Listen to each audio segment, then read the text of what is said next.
Seja bem-vinda, seja bem-vindo. Está começando aí mais uma edição do Debate na Veia, seguindo a nossa série de Gauchão. Estou aqui hoje com o Paulo Sérgio Nunes, o Leonardo Oliveira e o Matheus Ventura. Vamos falar aí como que foi o nosso Grenal. Aconteceu então o Grenal 426 pela final do segundo turno. E aí deu bom para o Grêmio, jogou melhor, o Inter teve más atuações, foi muito difícil de ver algum jogador do Inter jogando bem. E aí, então, tivemos o Tricolor vencendo por 2-0, um gol de Michael, outro de Isaac. E é sobre isso que a gente vai falar. Parecido com o vídeo anterior, vamos falar aí sobre os destaques da partida. E aí também depois vamos falar sobre o final, que vai acontecer entre Grêmio e Caxias. Começando com o Paulo, eu queria que tu falasse mais sobre como que foi a jogada de Michael, ele que anotou um gol, depois fez duras críticas ao Inter, falou que o cavalo cansado joga bem. Como que tu vê a atuação de Michael? Se tu acha realmente que o cavalo está cansado, ou se jogou muito bem, ainda tem muito para jogar.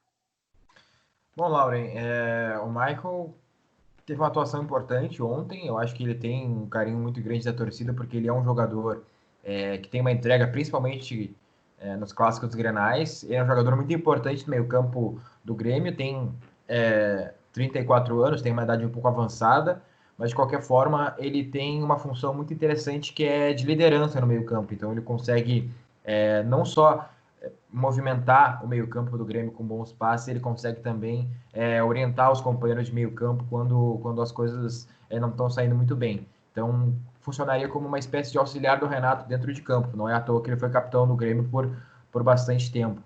Então, acho que é um jogador muito importante, tem todo o mérito do gol ontem. Foi um gol que saiu muito cedo na segunda etapa, e a partir daí parece que o Inter se perdeu, por mais que tenha tido aquela grande chance com o Thiago Galhardo, que não chegou a tempo de empurrar a bola para o fundo do gol. Tirando essa chance, o Internacional não conseguiu criar muito mais, não conseguiu se achar na partida, e eu acho que o gol do Michael logo aos 4 da segunda etapa influenciou muito nisso, de o Inter não conseguir mais se encontrar na partida. É uma característica que eu venho observando no Internacional. O Internacional não sabe jogar perdendo, não sabe conseguir se organizar para tentar o empate ou talvez uma virada contra adversários como o Grêmio, por mais que não tenha enfrentado grandes adversários nesse começo de temporada, mas é um jogador que tem uma importância muito grande, tem o mérito do gol, e acho que vai ser bem importante, apesar dos seus 34 anos, na temporada do Grêmio. E agora, Léo, eu queria a tua visão sobre a dupla de zaga Jeromel e Kahneman. É tida como uma das mais, ou se não, a mais importante aí do Brasil, uma das mais destacadas. Eu queria que tu falasse sobre a atuação deles ontem no Grenal. Como que foi? Como que tu vê eles e se esse prestígio ainda deve continuar? Jeromel e Kahneman hoje formam uma das melhores duplas de zaga do país. Inegavelmente, eles anulam o ataque do Inter há muito tempo. A dupla nunca perdeu um clássico Grenal. E faz com que o Inter não marque há muito tempo. O Jeromel sempre antecipando as jogadas, sempre antevendo o jogo. E o Kahneman sempre com físico apurado, sempre chegando, dividindo, nunca perde uma dividida, sempre querendo muito o jogo. Quando eles não estão em campo a favor do Grêmio, o Grêmio sente demais. Perdem muito o jogo. Eles fazem grande diferença na equipe do Grêmio. Não é à toa que desde que a dupla chegou e assumiram o posto de titularidade, o Grêmio vem tendo uma hegemonia no Clássico e uma hegemonia em títulos no Rio Grande do Sul. É habitual a foto que mais marca os ambos beijando as taças de que o Grêmio já conquistou. Fazem muita diferença para o Grêmio. Quando não estão em campo, o Grêmio sente muito a falta deles. Agora para o Matheus, eu queria que ele falasse mais sobre a atuação do Diego Souza. Ele que deixou sua marca aí em vários grenais, nunca perdeu um, mas ontem teve uma atuação mais apagada. Como que tu viu as jogadas de Diego Souza? E eu também queria que tu falasse sobre ele ter ou não chances de ter deixado aí anotado seu gol na partida.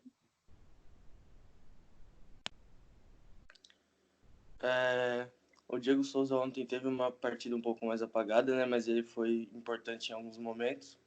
Foi ele que ajeitou a bola para o Michael, né? E deu assistência para o primeiro gol. E ele conseguiu segurar muito bem a bola, né, no ataque do Grêmio quando foi preciso. Jogou ali entre os zagueiros, conseguiu sofrer umas faltas importantes, segurou muito bem a bola, fez muito bem o pivô, né? Que ele é um jogador muito forte, tem corpo para isso. E mesmo não tendo feito o gol ontem, eu acho que a atuação dele foi boa, né? Ele jogou muito bem com o Cebolinha ali, os dois foram mais perigosos do time do Grêmio.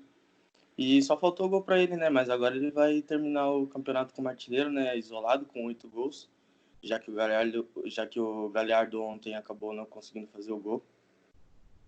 É isso. E agora vamos falar aí sobre um dos reforços do Grêmio nessa temporada, que também teve grande destaque.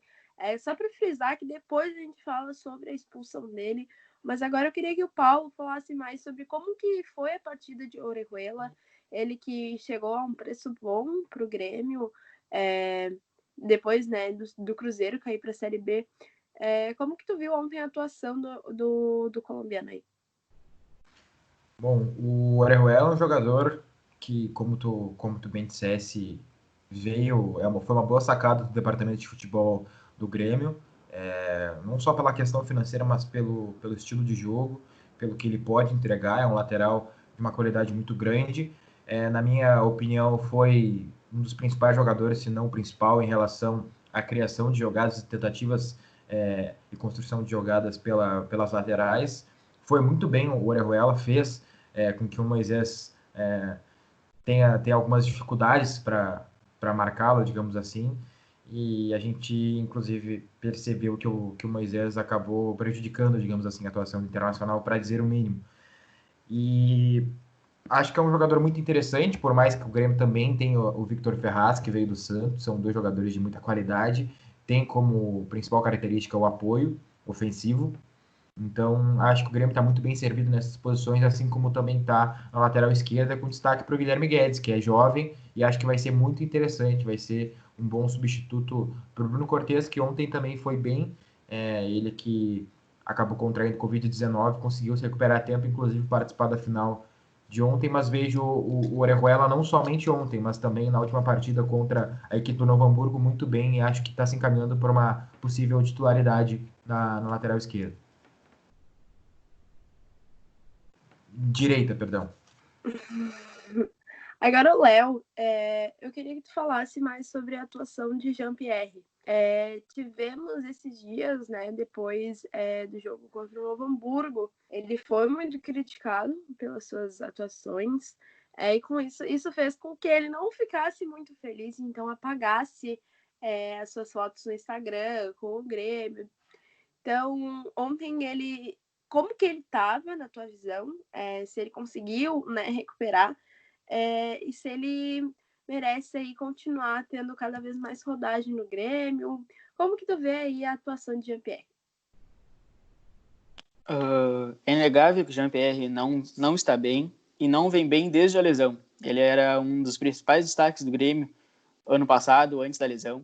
Vinha de grandes atuações, de golaços. Apagou as fotos com o Grêmio, mas vai ser ele é um grande jogador e tem tudo para crescer muito no tricolor e ser vendido para fora para um grande clube.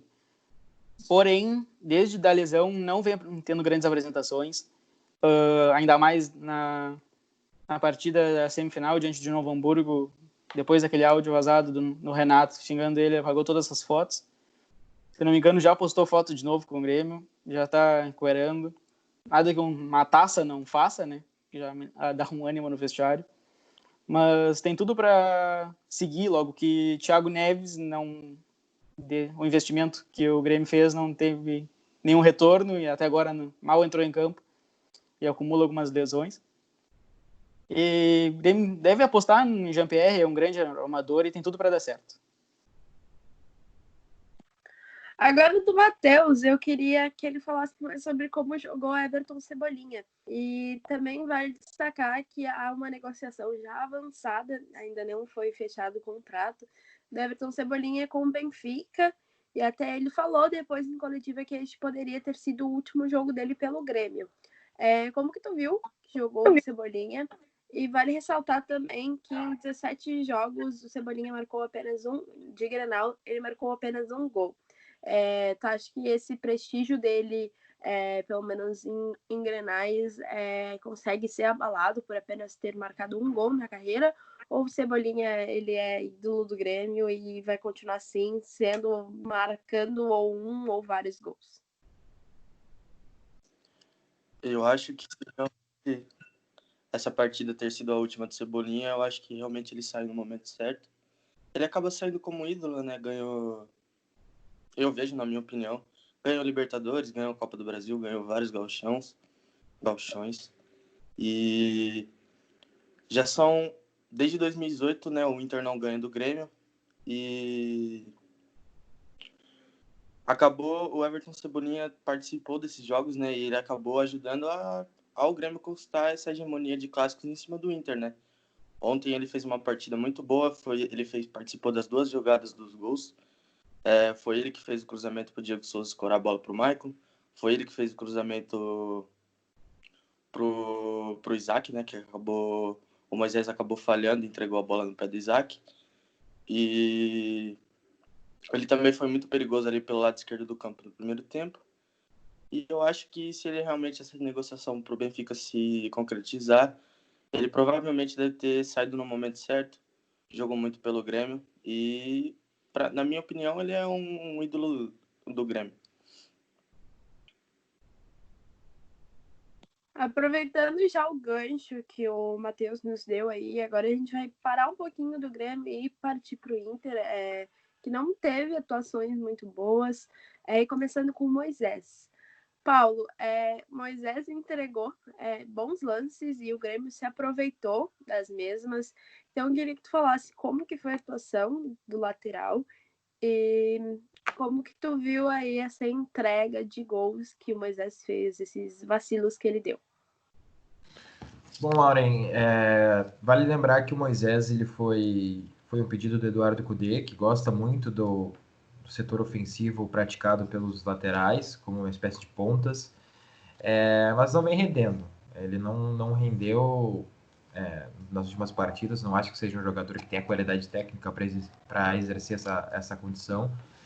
Eu acredito, na verdade, que ele tem uma imposição física muito forte, mas não tem um bom cruzamento para a área, não tem uma grande finalização, não tem atributos de um bom ponta, digamos assim, com a bola nos pés. Ontem ele acabou prejudicando o Internacional, na minha opinião, um dos piores jogadores da partida pelo lado colorado, junto com o Edenilson, um jogador que sumiu um pouco da partida. Ele já tinha protagonizado a briga no Grenal das Américas. É um jogador que ficou amarelado muito cedo. É um jogador que, inclusive, por isso o Orejuela conseguiu criar boas chegadas, conseguiu explorar, digamos assim, esse cartão amarelo que o Moisés já tinha. Um jogador que teve acabamento de jogadas lá atrás que prejudicaram demais o Internacional. Não somente no primeiro gol, porque acho que foi uma falha um pouco mais coletiva da defesa do Inter no primeiro gol. No meio da zaga ali ficaram sobrando o Cuesta, o Bruno Fux, também o Musto, que na minha opinião devia ter acompanhado, porque parecia ser quem estava marcando diretamente o Michael. E até aí, no primeiro lance, acho que foi falha, mas acho que foi uma falha coletiva, porque o Diego Souza tem um grande atributo, que é justamente a bola aérea, e perder para o Diego Souza de cabeça não é uma grande falha, mas falhou o Moisés. Mas no segundo lance ele foi primordial, ele exatamente ajeitou a bola para o Isaac. O cruzamento vinha forte, ele poderia ter deixado a bola passar, ele poderia ter chutado a bola, antecipando a bola, ele poderia ter cabeceado para qualquer um dos lados, mas ele decidiu cabecear para baixo e com a força errada e acabou exatamente ajeitando a bola. Foi como uma espécie de assistência para o Isaac, que já estava inclusive já retirando o corpo e consegue aproveitar para finalizar e matar o jogo.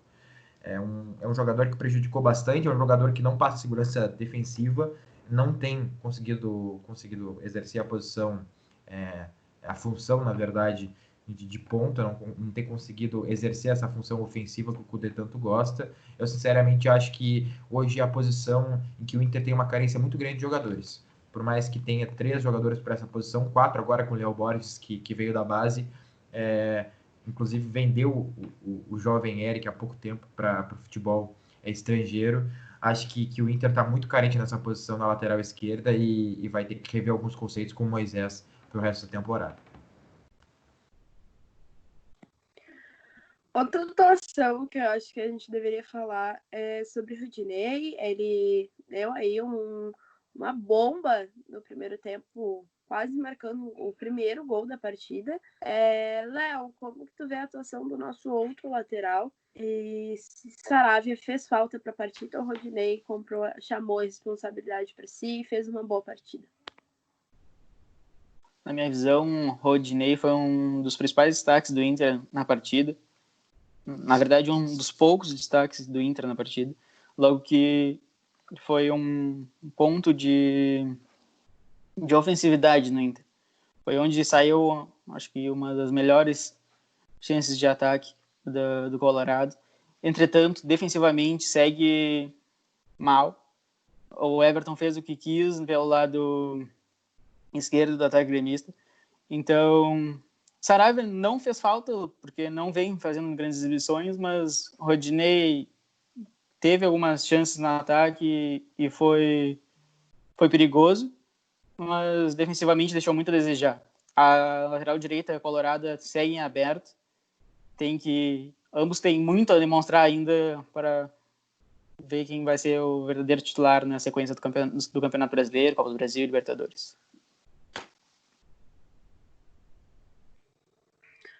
Agora eu queria saber do Matheus, como tu viu a atuação do Edenilson? A gente já deu aí uma palhinha, que foi uma atuação apagada, mas em geral, como que tu viu esse jogo dele e o que falta para aquele Edenilson que a gente viu principalmente no jogo da Copa do Brasil contra o Cruzeiro voltar a fazer boas atuações? Acho que o Edenilson fez a pior partida dele no ano, mas foi muito do clube da equipe do Inter, na verdade, que a equipe do Inter em si não jogou bem. Não só ele jogou bem, o Musto jogou muito mal, o Marcos Guilherme jogou muito mal. Faltaram se apresentar mais ao jogo. E eu acho que falta ritmo de jogo para o Edenilson, né? A gente está voltando agora de alguns meses sem futebol. Os jogadores ainda estão se acostumando, né? E acho que agora com a volta do Brasileirão, voltando ao ritmo de jogo normal, eu acho que o Edenilson pode voltar a ser aquele da Copa do Brasil do ano passado. Que ele é um bom jogador, ele é um bom volante, né? Experiente, jogou pelo Corinthians. E acabou fazendo uma partida ruim. Mas não foi só ele, né? Foi toda a equipe do Inter. Agora pro Paulo, eu queria que ele falasse mais sobre a dupla Galhardo e Guerreiro. Tiveram até algumas chances, principalmente Galhardo, de marcar, mas como que tu viu aí os dois jogando e o que faltou para realmente mandar a bola para o fundo das redes? Bom, Lauren, em relação ao Paulo Guerreiro, é um jogador que se espera muito, até pelo alto investimento que o Inter faz nesse jogador. Mas é um jogador que tem uma certa idade, tem, obviamente, todas as qualidades que a gente já conhece. É um jogador que já teve passagens na Europa, é o principal destaque da seleção peruana, mas fica devendo, principalmente em Grenais. Em relação à atuação da dupla,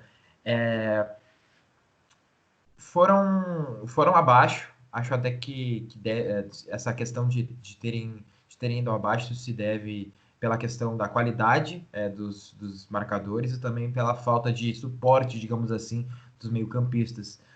Faltou um pouco da participação do Marcos Guilherme, o Bosquilha, que inclusive também perdeu uma boa oportunidade no primeiro tempo. A atuação do meio-campo não deu boas condições para os dois se destacarem. O Galhardo tentou bastante. Acho que chegou atrasada naquela finalização em que acabou acertando o suporte da rede, mas vejo como uma atuação abaixo. A grande dupla do Internacional nesse momento, é inegável. Com o Galhardo em campo nessa volta ao Guerreiro até o Grenal tinha três gols em 2 partidas, 2 com assistência do Galhardo.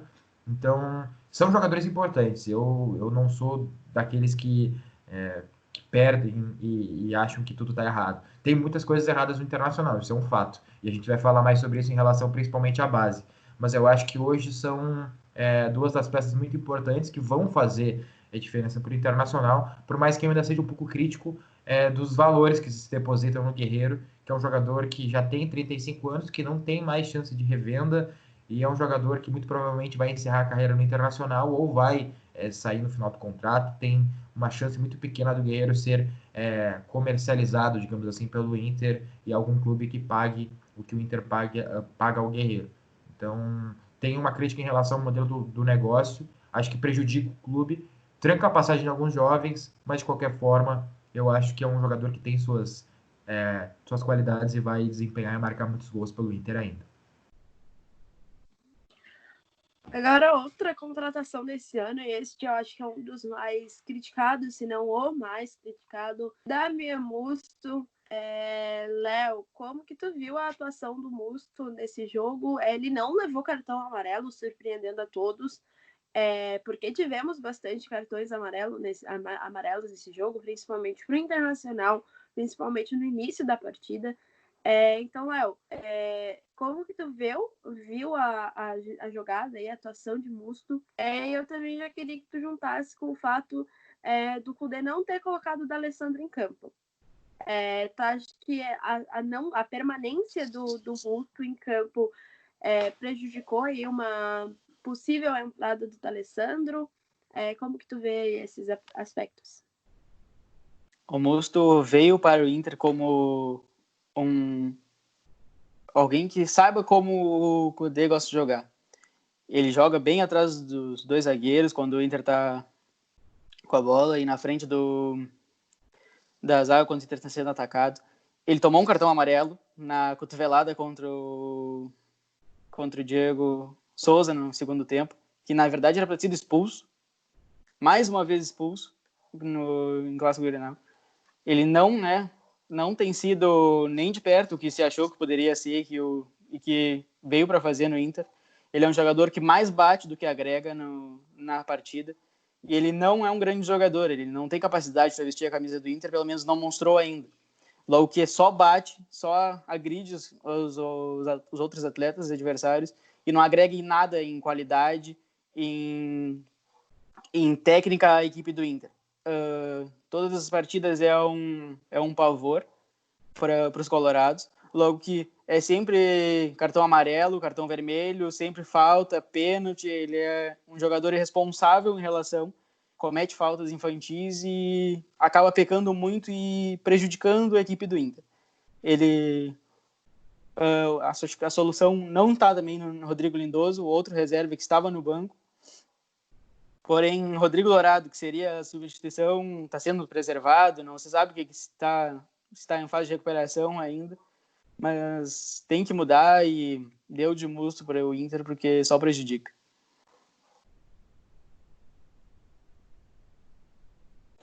E agora sim vamos falar sobre a expulsão.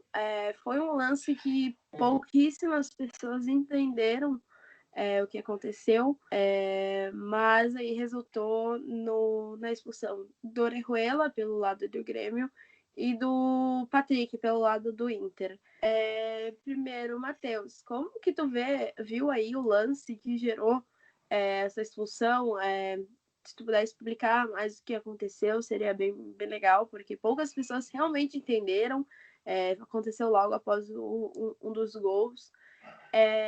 E aí, como que tu viu também essa briga? Porque o Patrick foi para cima do Orejuela, deu aí uma briga generalizada ali, uma discussão bem forte. Graças a Deus não se repetiu o que aconteceu no Grenal das Américas, onde foi bem pesada a briga, mas eu queria mais que tu falasse mais sobre o que realmente aconteceu. Bom, o lance foi muito estranho, né? Eu também fui uma das pessoas que acabou não entendendo, né? Mas acabou sendo um pouco de infantilidade, eu vejo, pelo lado do Orejuela, né? Que acabou caindo na pilha do jogo. Já estava fazendo uma partida até que muito boa ali, pelo lado direito, estava dando muito perigo ali pelo Moisés. Lado esquerdo, perdão.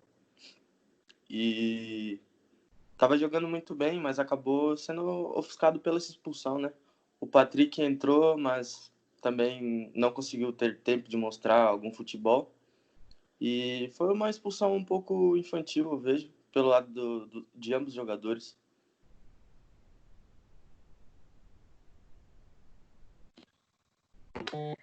E agora, seguindo ali o lance, uma cena que, pelo menos pessoalmente, me chamou muita atenção foi os jogadores tentando conter o Renato, que queria brigar. Paulo, como que tu vê aí essas atuações, esses acontecimentos do Renato perante a brigas, se é infantilidade ou não, e como que tu vê a cena de um treinador ter que ser contido por seus jogadores? Não deveria, pelo menos, acontecer ao contrário, o técnico dar exemplo aos seus jogadores? Por que tu acha que o Grêmio não toma uma atitude em relação a isso? Porque existe uma visão muito grande de que o Renato faz o que quer, porque ele entrega resultado, ele entrega títulos. Como que tu vê isso?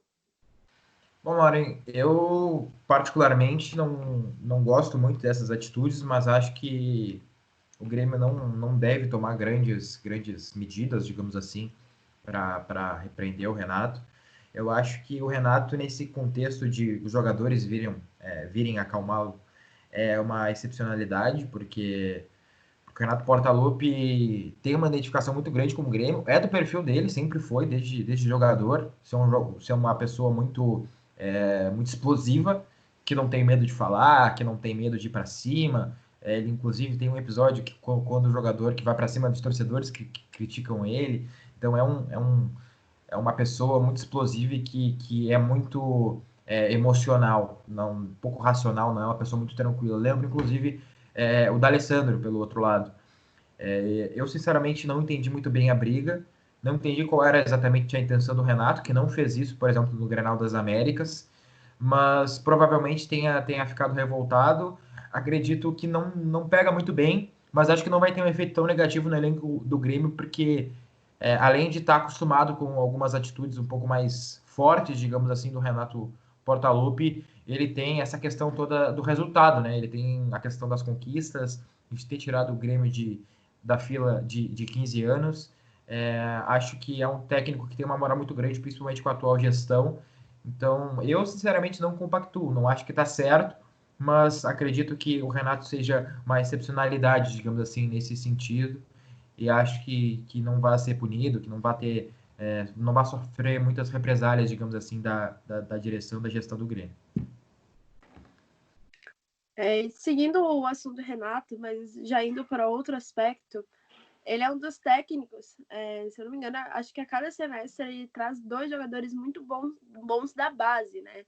O Grêmio ele tem investido na base, tem tido jogadores muito bons, Guilherme Guedes, Jean-Pierre, PP, Mateuzinho, e agora tivemos Isaac, que foi o autor do segundo gol, também é cria da base do Grêmio. E agora eu queria deixar a pergunta em aberto, não direcionada a um dos meninos, mas como que vocês veem esse investimento do Grêmio de trazer bons jogadores a campo, coloca para jogar, enquanto o Internacional não coloca? Temos Peglo, temos Praxedes, temos a Cezinha, Pato, vários jogadores óbvios que alguns não estavam, né, relacionados, não estavam inscritos para o Gauchão, mas não tem colocado, pelo menos o Praxedes, que tem mostrado bons jogos, tem mostrado boas atuações, e não coloca por maturação ou qualquer outra coisa que o Cudê já explicou. Então, como que vocês veem o aspecto do Grêmio colocar para jogar, enquanto o Inter fica ali cozinhando jogadores até mostrarem maturação? A gente pode começar com o Paulo e daí depois os outros meninos podem ir falando mais sobre essa questão da base. Bom, Lauren, eu sou um grande crítico dessa postura do Internacional. inclusive comentei sobre isso ontem. O Inter foi campeão da Copa São Paulo sobre o Grêmio. Eu até acho que a conquista ela não é tão emblemática, por mais que seja, obviamente, a última vitória do Inter, digamos assim, em clássicos grenais. O Inter sempre foi conhecido por um grande desempenho da base. Vale lembrar lá em 2006 que o Alexandre Pato foi com 18 anos para o Mundial e era tido como um dos principais jogadores daquele elenco. Essa questão dos jovens, ela vem desde o ano passado. Se tinha um problema muito grande, e isso não é só uma atitude do treinador, porque o Odair sai do Inter e lança o Miguel com 16 anos do Fluminense. Tem uma questão toda da gestão, da diretoria, e isso me incomoda bastante.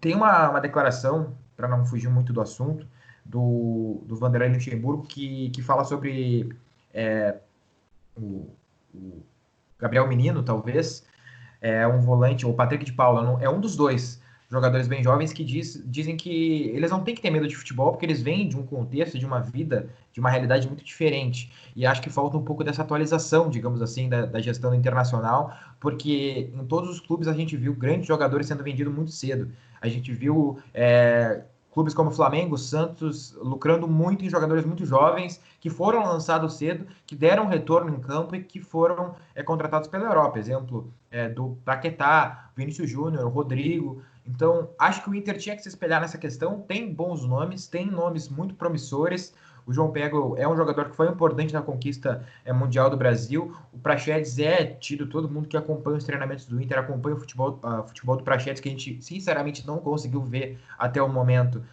Dizem que é um jogador que tem uma questão técnica muito produtiva. A gente viu no primeiro lance dele, numa estreia de Libertadores, que para muitos poderia ser um momento em que ele sentisse a pressão, ele coloca o centroavante na cara do gol no primeiro toque na bola. É um jogador que tem, sim, muitas condições de render o Internacional. Acho que falta um pouco de convicção. Acho que o banco do Internacional ontem era um banco de muita idade e era um banco que não rendeu. Ainda se fossem jogadores que, de fato, garantissem a vitória, que dessem resultado, até teria uma explicação, digamos assim, para não lançar esses jovens. Mas não estão dando resultado, e não é de hoje, não é de agora.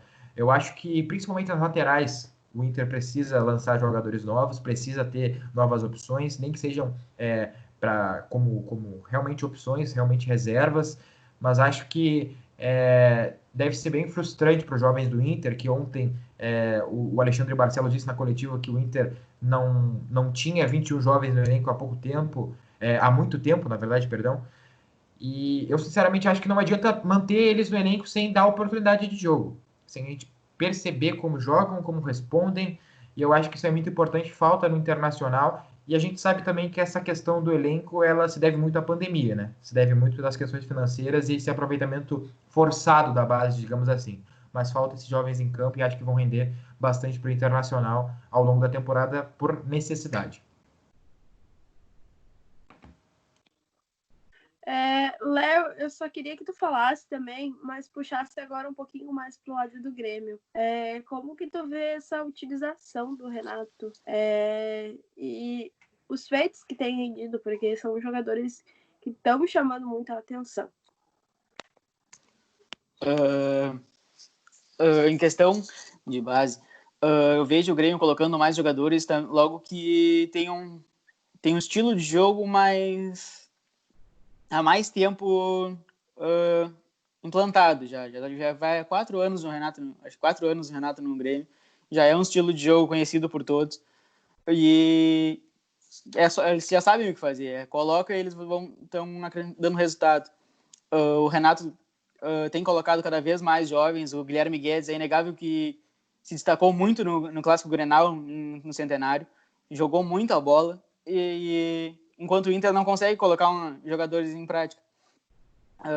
O Inter tem no elenco Léo Borges, Nonato, Vinícius Tobias, Praxedes, Prego, Cezinha, Guilherme Pato, Johnny, que agora nem está mais sendo relacionado, como ontem, e é muito frustrante ver como como é que é o nome do menino que jogou ontem?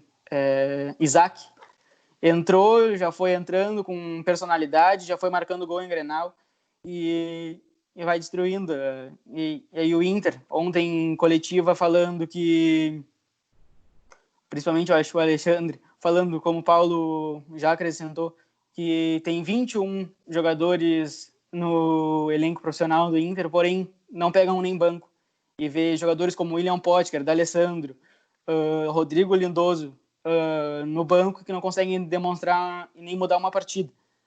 O Inter ontem, perdendo o jogo por 2-0, ele fez apenas 2 substituições, que foi colocar o Patrick expulso e o Potker, que não acrescenta nada nunca. O Grêmio tem demonstrado ser uma instituição muito forte recentemente, colocando a base em campo, botando para jogar os guris e fazendo frutos disso. O Arthur foi vendido para o Barcelona, botando um monte de dinheiro no caixa gremista. O TT, mesmo não tendo sido aproveitado pelo Renato, rendeu muitos frutos ao tricolor. E é muito frustrante ver que o Colorado, conhecido como celeiro de ases, não consegue colocar um campeão da Copinha, não consegue colocar gente em campo. O Kudê, na entrevista coletiva de ontem, também falou que o Inter tem um estilo novo de jogo e não pode jogar os guris na fogueira em um clássico Grenal, uma partida que seria de primeira divisão. Só que se não tem capacidade da divisão de base do Inter, uma das mais qualificadas do país, entrar num campeonato gaúcho, o que vão fazer? Não vão colocar no brasileiro também, porque é uma partida de primeira divisão. Falta muito em relação a estrutural. Foi muito queimado a divisão de base do Inter nos anos anteriores. Foi desperdiçado muitos jogadores como Andrigo, Ferrarese, que não deram certo e agora estão em times menores. Porém, já é a hora. Não adianta mais apostar em Rodinei, em Saravia, em Moisés, Natanael, tendo garotos que podem apresentar, no mínimo, a mesma coisa. E agora, para encerrar, Matheus, como que tu vê essa questão na nossa dupla Grenal?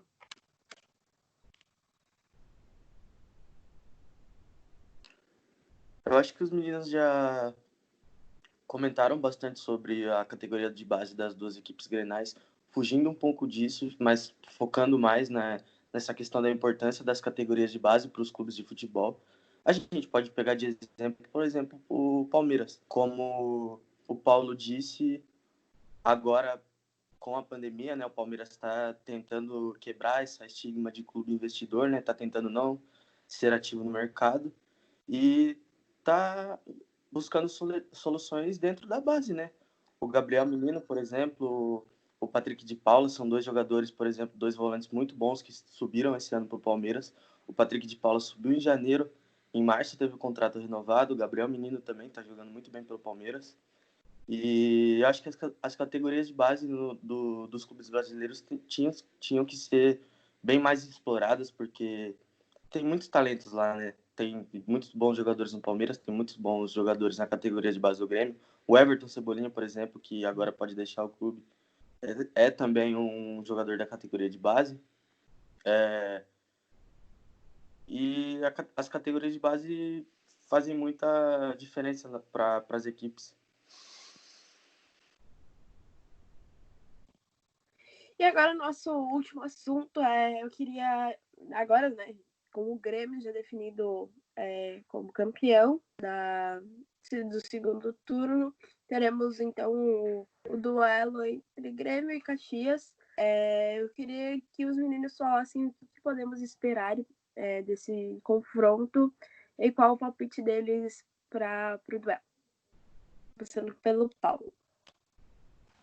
Só para complementar em relação à questão anterior, eu acho que o grande mérito do Grêmio em relação a essa força da base é do Renato, que não só com jovens tem um poder de vestiário muito grande, de convencimento dos seus jogadores. Então, acho que vale reconhecer o mérito desse treinador, que para muitos tem uma personalidade forte, isso é fato, mas tem seus grandes méritos como profissional, e eu acredito que seja o principal treinador brasileiro da atualidade. E me baseando nisso, eu vejo o Grêmio como favorito. O Caxias, o Rafael Lacerda, foi muito bem, ganhou com os méritos a taça Evaldo Poeta, o primeiro turno do Campeonato Gaúcho. Mas eu vejo hoje o Grêmio mais time, vejo um Grêmio mais entrosado, vejo um Grêmio mais confiante depois dessa vitória no Grenal mais uma vez. Então eu acredito que o Grêmio vai vencer o Caxias, um Caxias que não voltou bem, vale lembrar, nem sequer se classificou para a fase eliminatória do segundo turno. É um time que apresentou futebol abaixo, só conseguiu vencer o Pelotas, que foi o pior time da segunda fase, o pior competidor da segunda fase, digamos assim, com só 6,7% de aproveitamento antes do Clássico Brapel, perdão. Então, terminou com 4 pontos. Foi uma campanha muito, muito abaixo do Pelotas. Mas, mesmo que tenha vencido o Caxias, pode até dificultar. Mas hoje, eu sinceramente não vejo futebol na equipe do Rafael Lacerda para parar o Grêmio, que vem melhor, vem mais embalado, mais confiante. Então, acredito que o Grêmio vai ser tricampeão gaúcho esse ano. Por qual placar? Perdão, travou, Laura. Qual o teu palpite pro confronto? Quanto que vai ser o placar? 3-0 pro Grêmio. Agora vamos pro Léo. Como que tu vai ver, como que tu vê que esse jogo pode acontecer? E também qual o teu palpite de placar? Também, que nem o Paulo, só acrescentando mais uma coisa. O que o Grêmio está fazendo agora, em relação à base, apresentando os jogadores, é exatamente o que o Inter fez na melhor geração colorada e mais vencedora, que foi colocando o Tyson, foi colocando o Fred, entre outros jogadores. Quando o Inter aproveitava os jogadores da base e colocava para jogar, foi quando ganhou os maiores títulos e conquistou o mundo. E agora o Grêmio está fazendo a mesma coisa e está dando os frutos que está tendo. Em relação ao jogo do Caxias, se o Grêmio demonstrar a mesma personalidade, a mesma concentração que teve no jogo com o Inter, que não teve com as equipes menores do Campeonato Gaúcho, com certeza leva a taça. Tem grandes chances, tem um elenco muito confiante depois da vitória no Grenal e tem muito mais qualidade. O Caxias vem de um tempo parado agora, que desde que foi eliminado não tem tido partidas, deve sentir um pouco do ritmo de jogo. E desde que voltou depois da pandemia, não apresentou o futebol que apresentou no primeiro turno, que surpreendeu a todos. Eu acredito numa vitória do Grêmio, que deve conquistar o tricampeonato gaúcho. Eu acho que o placar pode ser uns 3-1 para a equipe tricolor e o tricampeonato gaúcho.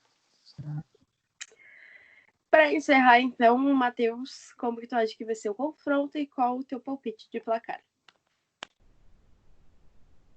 Eu concordo com os guris. Eu vejo o Grêmio como amplo favorito para a final, né? Ganhou confiança em vencendo mais um Grenal. Tem agora o Caxias, não se classificou para semifinais do segundo turno. Tá sem ritmo de jogo. O Grêmio agora vem muito mais encorpado, muito mais time. Vem com confiança. E é favorito para vencer o tricampeonato gaúcho. Eu acredito que por 3-0. E aí, então, são esses os nossos palpites. Vale lembrar que no primeiro turno, o Grêmio e o Caxias se encontraram 2 vezes. Pela primeira rodada do primeiro turno foi 2-0 para o Caxias. E no final da primeira fase foi também 1-0 para o Caxias. Mas aí vamos ver se o Grêmio vai levantar mais uma taça. E a gente volta também para contar, óbvio. Quando o jogo acontecer, que ainda não tem data nem horário definido, a gente já traz também aqui, logo após o duelo, tudo o que aconteceu, os destaques da partida, quem levou o melhor e tudo mais. Então, confira, já se inscreve no nosso canal aí, já ativa o sininho, já deixa o like também nesse vídeo, ajuda bastante a gente. Então, se preparem que a gente vai trazer tudo sobre a final, a grande final do Campeonato Gaúcho. Também já queria que vocês deixassem nos comentários essa questão de base, um assunto muito debatido, não só aqui no Rio Grande do Sul, como em outros estados desse Brasil. E do mundo todo, a base é uma coisa que sempre é bastante discutida. Então já deixem aqui nos comentários, já compartilhem com os amigos. E também já vão lá nas nossas redes sociais. Estamos no Instagram em @futebolnaveia.br e no Twitter em @fnvbr. Também temos o nosso portal, onde você acompanha notícias em tempo real e também temos prognósticos pós-jogo. Tem o pós-jogo do Gauchão aqui, do Grenal, Então vão lá conferir. Também temos o prognóstico entre Grêmio e Caxias, que também já vai estar lá disponível ainda nos próximos dias. Então vão lá conferir, tá bem legal. É www.futebolnaveia.com.br. A gente volta assim que acontecer a grande final, com os 3 meninos falando sobre tudo que aconteceu. Tchau, tchau!